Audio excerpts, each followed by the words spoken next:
So if you feel like you're doing most things right, you got a good job, you take care of yourself, you've been watching all this content online, but your dating life still sucks, there's definitely a reason for that, but there's also solutions. And at this point, I've coached hundreds of guys in that exact position, and the problem usually isn't what they think it is. So in this video, I'm gonna go over some of the most impactful blind spots that hold guys back from having the dating life that they truly want, especially those of you who should be doing better, but just aren't. So many successful professional guys who have done the work on themselves feel like they should be doing better with women. This is something I hear all the time.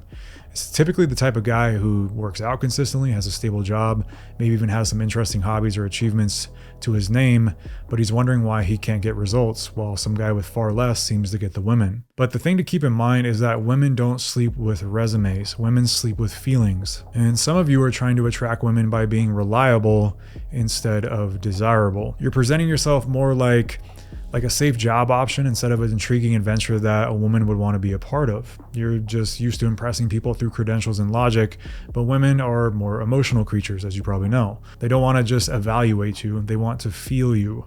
And attraction is actually quite simple once you understand it. And being a good guy with a good job is great, but it's not what creates sexual attraction. When you understand how to make a woman feel something that she doesn't feel with other men, you immediately stand out from the crowd. And honestly, it doesn't take that much. Being just 10% better than the average guy in your communication and presence will make you seem like a completely different species than most women, and women aren't used to a guy who can confidently approach them and have an interesting and fun conversation or run a great date. They're more accustomed and used to drunk dudes approaching sloppily on a night out and boring conversations on dating apps or on dates that would just put anyone to sleep. So even small improvements in creating more emotional impact will make you more memorable. And that's because women respond best to emotional movement. So think things like teasing, challenge, tension, curiosity, flirtatiousness, things like that. Without these elements, you're just a nice acquaintance that she can find anywhere. And that's problematic because ideally a woman wants to follow your lead into an experience that she couldn't create on her own. In the bigger picture, pleasant platonic conversation is pretty easy for an attractive woman to find, but men who understand attraction and how to create emotional impact are rarer. So sometimes it's not that you're unattractive, you're just not memorable because you're not creating that emotional impact. Now, the next one is all too common, and this can sneak up on you because how you feel about yourself is being broadcasted to everyone around you, especially women. If you look in the mirror and you don't like what you see, that fundamental lack of self-belief is going to sabotage you at every turn. It poisons everything you do, and this can be a massive factor why so many guys who should be doing well aren't getting anywhere. Even though appearance does matter, women aren't primarily judging your appearance all by itself. They're reading your self-perception as well. When you don't genuinely like yourself, it leaks out in your posture, your tone of voice, your hesitation, your text messages, and a dozen other subtle cues that women pick up on instantly. No amount of rehearsed lines or techniques can overcome that fundamental problem. However, like I said, your physical presentation matters tremendously, not only for a woman's attraction, but for your own mindset.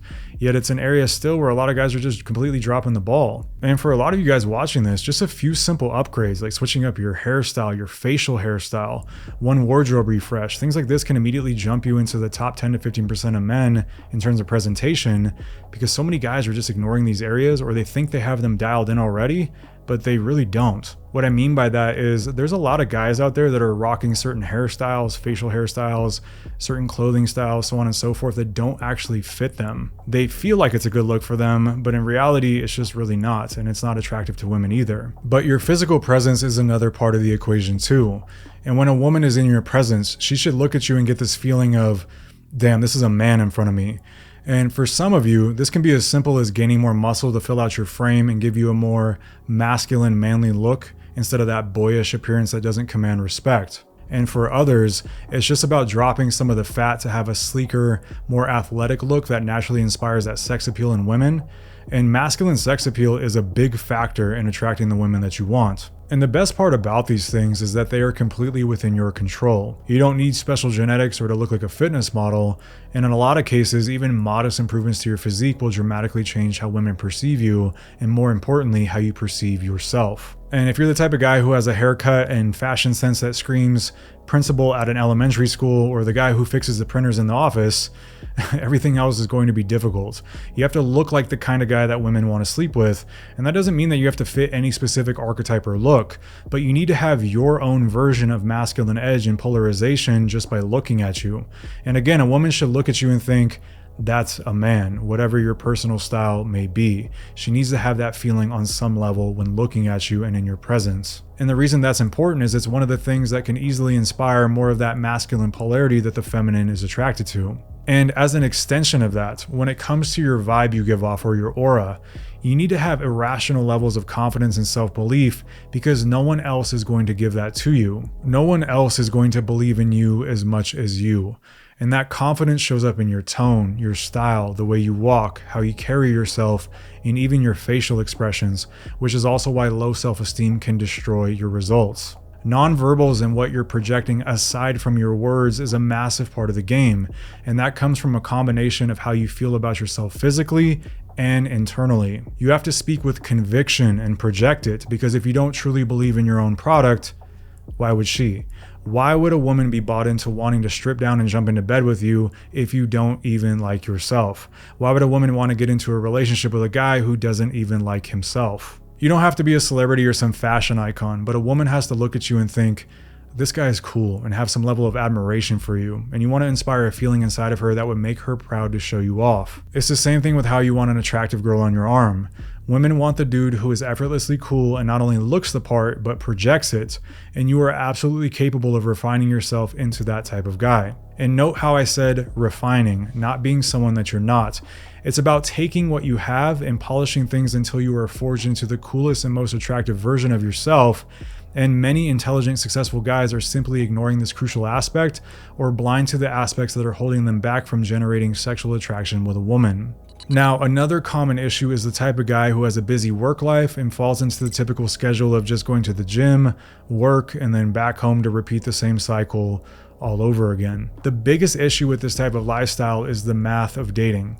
So if your conversion rate from talking to a girl to getting a date is in the single digit range, which is realistic, and you want just 2 to 3 quality dates per month, you need 20 to 60 opportunities minimum. And most men I work with are creating fewer than 5 real opportunities per month and wondering why nothing's happening. In order to get laid or find a relationship with the women that you genuinely want, you have to break this type of cycle and shake things up to put yourself in a position where you are presented with opportunities on a regular basis. Your dating strategy should be as deliberate as your career strategy, and barely anyone is doing this.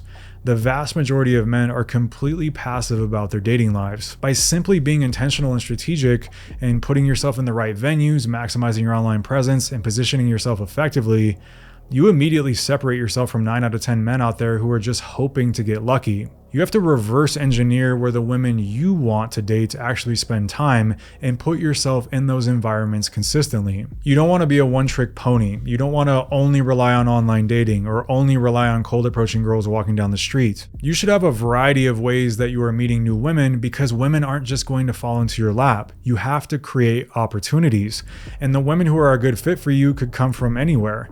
So you want to be intentional about how you're positioning yourself. The reality is that most men are fishing in empty ponds or hoping for Mrs. Right to just stumble across their path, but you need to stop hoping and start engineering your life deliberately around opportunity. Think about it, your career took planning, your fitness takes planning, but somehow you think that your dating life should just happen organically? That doesn't make any sense. So lock in and be deliberate. Even the highest converting men still only succeed with a fraction of their attempts. The difference is that they make so many attempts that a small percentage still translates to abundance. You need to be honest with yourself and consider the realities of dating in terms of math. So assume you're going to convert a single-digit percentage of the women you meet into actual dates, and from there you will quickly realize that you need volume to work with. And if you haven't had 30 to 50 opportunities this month in the form of online matches or conversations or approaches in person, those things combined, then you're not really in the game. You're not really serious or putting in the right effort. And you might prefer online methods instead of in person or vice versa, but the idea is there should be some combination creating at least 30 to 50 opportunities a month. And once you accept that some women will pan out and others won't, and that you need a variety of attractive options to actually choose from, then it starts to click. You realize, okay, I need more volume here to work with. I need more interactions, a better system for all of this. And I need to start putting myself in environments where I actually have shots on goal repeatedly. And if you want my help and you want to utilize my systems and guidance for all of this to simplify things and cut out the guesswork, then be sure to fill out a quick application down in the description below for a chance to work with me directly. But let's talk about one of the biggest misconceptions that could be costing you results right now. And that is the idea that attracting women is complicated or exhausting, because it's really not. In fact, once you understand a few key principles about female psychology and you implement them, everything becomes easier. And the biggest gap I see in most men's understanding is how fundamentally different female attraction is from male attraction. So men are primarily visual and logical. We see, we want, and we pursue. Women experience attraction through a more nuanced emotional filter. They feel, they interpret, and they respond. So an easy example of this is the difference between the male and female gaze. And what some of you guys are doing is trying to attract women based on what you think is attractive rather than what actually moves the needle with women. The male gaze is primarily visual, but the female gaze is more about the emotional experience behind the optics and gauging you as a complete human. And don't get me wrong, the visual still matters to the female gaze, but there's more to it than just that. So an example of the male gaze is like guys at the gym, for instance, who think that women want to see them lift the heaviest weights and think that's really impressive. But women are actually noticing the guys who are moving with confidence and a warm aura to them while interacting with others in that environment. Or another example might be, on a date night, you think your expensive watch is impressing her, but she's more dialed into whether your eyes light up when you talk about your passions in life, or the conviction in your voice when you speak, or what your body language is communicating. It's things like that. And this blind spot is why guys with everything going for them, so to speak, can still struggle, while men with less on paper qualities succeed. And a lot of guys are unknowingly optimizing for what other men would respect, not what actually creates attraction in women. Remember that women make decisions based on emotional intuition, not just rational analysis. They're prioritizing the idea of how does this man make me feel more than anything else. So for example, instead of trying to impress a woman with what you do for work, simply shift to how you feel about what you do. The passion and conviction in your voice creates more attraction than the job title itself ever could. And instead of listing travel destinations that you like, describe the one moment that made you feel most alive or changed your life, and pay attention to your nonverbals. These are the types of things that matter. So ask yourself, do you have a bit of a smile or a smirk on your face at certain points, or are you more robotic and monotone? Do you have more animation when you speak, or are you dry and stiff? These small shifts from facts to feelings are simple to do and create more emotional engagement. But understand, all the self-improvement in the world won't save you if you cannot capitalize on opportunities by understanding emotional dynamics in female psychology. Women are actually more forgiving of how you look or what your background is rather than how you behave and communicate. And that's why a great-looking guy can get rejected, because his vibe and his behavior and his communication and all those things are just off. Looks can definitely open opportunities and get you in the door, but your vibe, your communication, your behavior, all those things are the things that keep the woman around. And this is also why so many guys struggle despite trying to do everything right. They focus on the wrong details. They keep having logical, informational conversations that women quickly forget, when they should be creating more emotional spikes that women remember. And keep in mind that having game is essentially possessing the ability to create a shared fantasy that you both step into. Women want to escape their boring reality with you, not be reminded of it. And that's why the guys who do the best with women aren't just the smoothest talkers, but the best reality creators. They craft experiences, not just conversations. They understand that sexual tension exists in the spaces between words, not just the words themselves. And really, creating these experiences isn't about adding more work to your plate. A lot of it is about removing all the unnecessary attraction-killing behaviors that most men engage in. It's actually less effort than what you're probably doing now, and it's also more fun. And think about it, you don't want a boring woman yourself. You don't want this boring woman who just makes your life more bland either. You want someone who makes you feel something, excitement, intrigue, desire.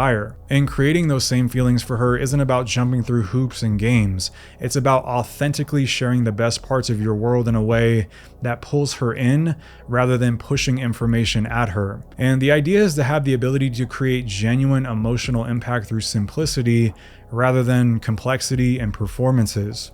Now, after hundreds of client calls, I can tell you that a good chunk of guys also tend to BS themselves and end up in repetitive loops that lead nowhere. Something that I've observed is that some guys are just blind to their actual market value and efforts that they're putting in. Keep in mind that your dating results are your real-time market feedback. The dating market doesn't lie. So for example, some guys think that their look is already on point when it's not.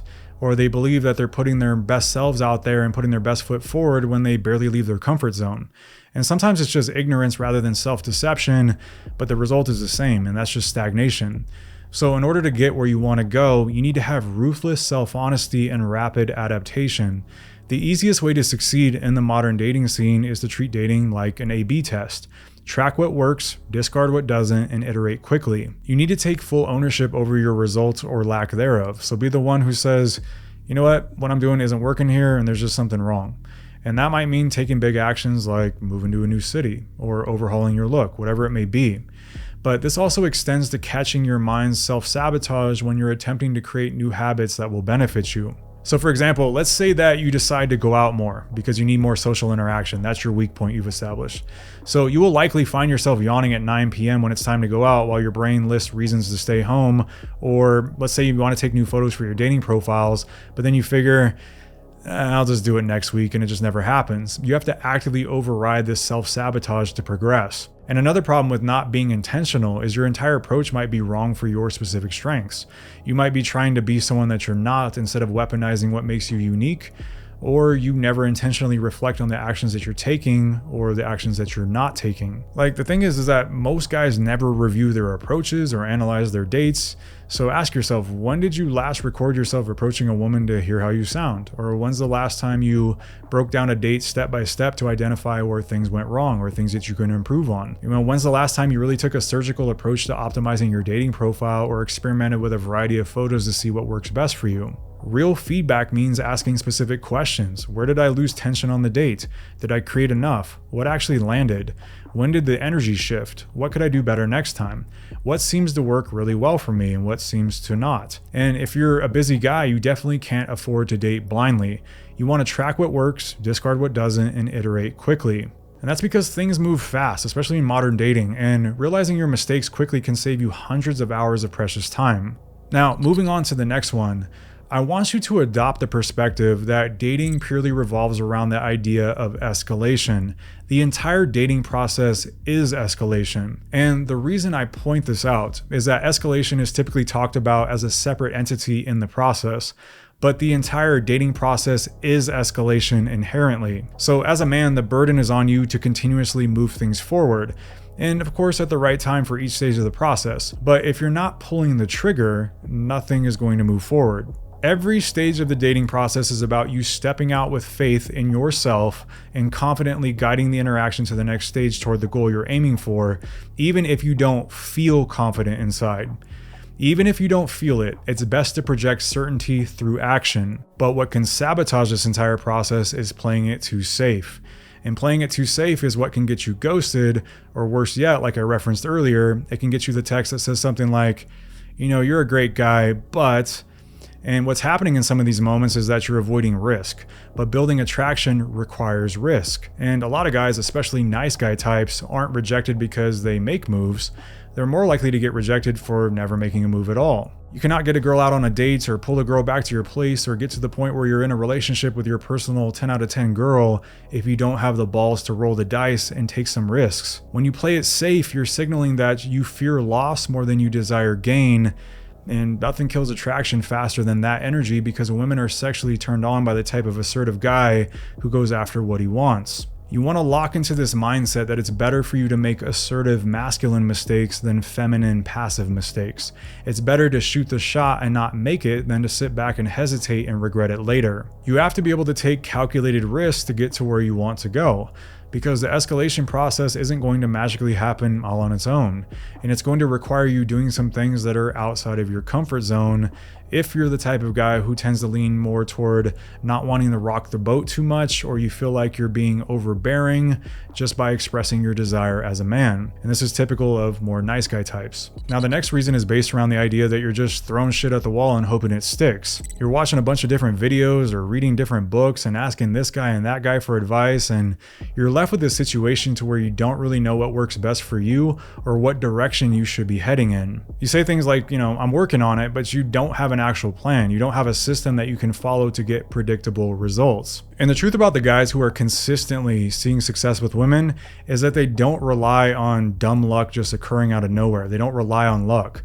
They have step-by-step systems that produce results regardless of how they feel on any given day. They understand what works for them and they double down and repeat those actions, which inherently creates a system whether they're consciously aware of it or not. For example, if I told you to get 3 dates this month and you don't immediately know how you would do that, then you don't have a system. You're like the guy who says he eats clean and goes to the gym, but never gets in shape. He just looks the same year after year like most people in the gym. And while most guys are debating theory online and consuming endless content, the men who are actually getting women are following proven processes that work for them. They know exactly how many approaches or how many matches they need to get in order to get a date. They know which venues work for them and which don't. They know if online game is their strong point or if they're better in person. They have their first date strategy dialed in. They know how to text in a way that leads to meetings and not endless conversations that go nowhere. So this is where self-awareness and being intentional comes back into play, because some of you aren't tracking what's actually working for you or what's not working for you. So ask yourself things like, what environments are you having the most success in? What topics of conversations seem to create the most engagement when you're talking to a woman? What time of the week do your dating app matches seem to respond most? When you get a positive reaction, what exactly did you do right before that? You want to be on the lookout for patterns. Maybe you're killing it when you approach women at coffee shops, but you're not doing as well at bars. Maybe your second dates convert better when they involve an activity rather than just drinks. Whatever it may be, the point is success leaves clues and the system is already trying to reveal itself to you. You just need to start listening. And just like fitness, dating requires structure, repeatable steps, actual progression. That's what generates tangible results that you're happy about. And getting consistent results with women isn't about being naturally gifted. It's about having a proven system for yourself that can be replicated and get you results whenever you want to. And one size fits all advice or winging it is why most men stay stuck and never fulfill their potential. Because hoping to get lucky isn't a strategy. Having a system that works repeatedly is the best way to create the dating life that you actually want. The last thing you want to do is get to a point where you look back with regret, wishing you would have fulfilled your potential and explored every avenue you could. Or worse yet, you're with a woman that you know wasn't a good fit for you, but you had to settle. So in order to avoid that, you need systems that you can follow to generate options with women, and in turn, that gives you the freedom and more control to determine your own destiny and the trajectory of your life. And without a system, it just turns into this messy process of throwing shit at the wall and hoping it sticks, or pulling off a random hookup if you just happen to get lucky. You don't want to rely on luck. You want to have the ability to create situations for yourself that are likely to get the result that you want. And you can't do that if you're always just guessing. And if you need help with that or any of the points that I've talked about in this video, I can help you out and help you achieve the dating life that is reflective of your actual potential without all of the guesswork. So if you're interested in coaching, be sure to click the first link in the description to apply for a chance to work with me directly, and I will see you in the next one.